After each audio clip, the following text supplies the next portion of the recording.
Welcome to another Monday. There were several new releases this weekend, all of which I wanted to see, but as I mentioned last week, I'm on vacation this week, so I had to pre-record a movie that I already had in the bag.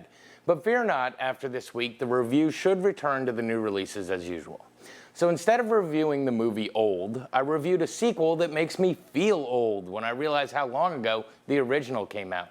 The star of the new one talks about how he used to love the original as a child, and most of the co-stars are ageless. So let's jump right in and take a look at Space Jam: A New Legacy. Our movie begins with NBA star LeBron James and his relationship with his son Dom. He wants his son to focus on basketball even though he has developed his own video game and wants to work more on programming skills. The pair visits Warner Brothers Studios for a possible movie deal designed by an AI program, and when LeBron turns it down mockingly, the program takes matters into its own hands, sucking LeBron and Dom into the server. The program, that goes by Al-G Rhythm and played by Don Cheadle, informs LeBron that he can have his son back if he wins a basketball game against him. He then banishes him to Toon World to make a team.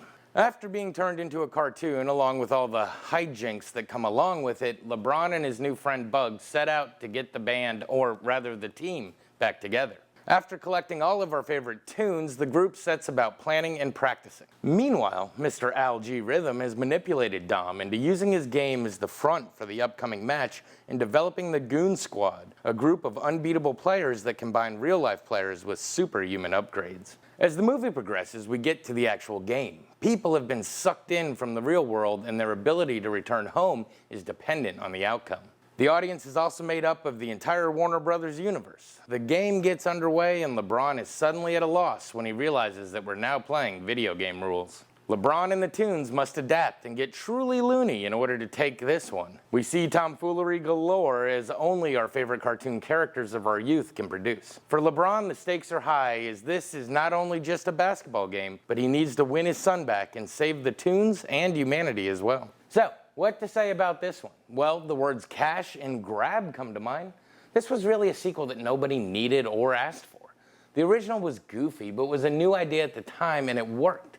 This one just hits a lot of the same beats, and for me, it's a little weird not having watched any new Looney Tunes. The different voice actors of the characters just really stood out to me. The acting is a little iffy, but to be fair, Don Cheadle gives it his all. And don't get me wrong, there are some things that I really enjoyed in this. There's a Michael Jordan gag that had me cracking up.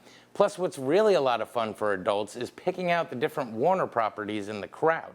And yes, a lot of those cameos are put in strictly for adults. From Jack Nicholson's Joker, to the old Hanna-Barbera cartoons, to Pennywise, to the Droogs from A Clockwork Orange, there are many references to keep the adults smiling as they watch the final basketball showdown with their kids.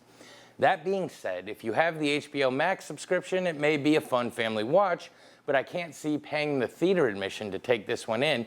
But then again, I just may be the nostalgia-stricken old man on the porch yelling at kids to get off my lawn.